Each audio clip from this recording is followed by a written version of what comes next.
एक व्यक्ति था, उसके 3 मित्र थे। एक ऐसा जिससे वह प्रतिदिन मिलता था, दूसरा ऐसा था जिसे वह प्यार करता था अवश्य, पर मिलता था 1-2 सप्ताह में, और तीसरा ऐसा था जिसे वह महीनों के बाद कभी कभी मिलता था। एक बार इस व्यक्ति पर मुकदमा बन गया। वकील ने कहा, मुकदमा बहुत सख्त है, तो ऐसा गवाह तैयार करो जो कहे कि तुम्हें जानता है और तुम पर लगे आरोप को गलत समझता है।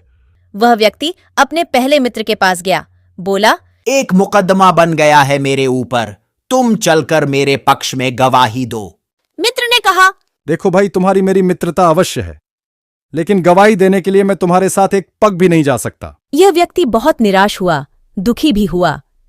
तभी उसे दूसरे मित्र का विचार आया। उसके पास जाकर गवाही देने के लिए कहा।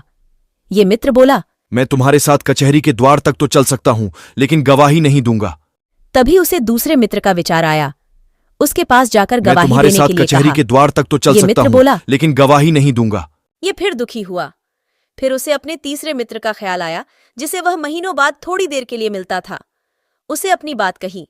तीसरे मित्र ने जोश के साथ कहा, मैं चलूंगा तेरे साथ, तेरे पक्ष में गवाही दूंगा और मेरा दावा है कि यह मुकदमा समाप्त हो जाएगा, तू बरी हो जाएगा। परंतु वह मित्र कौन है? वह है आत्मा।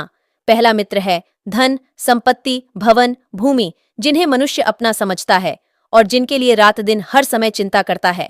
दूसरा मित्र है ये संबंधी, रिश्तेदार, पत्नी, बच्चे, भाई, बहन, जिनके लिए मनुष्य प्रत्येक कष्ट उठाता है।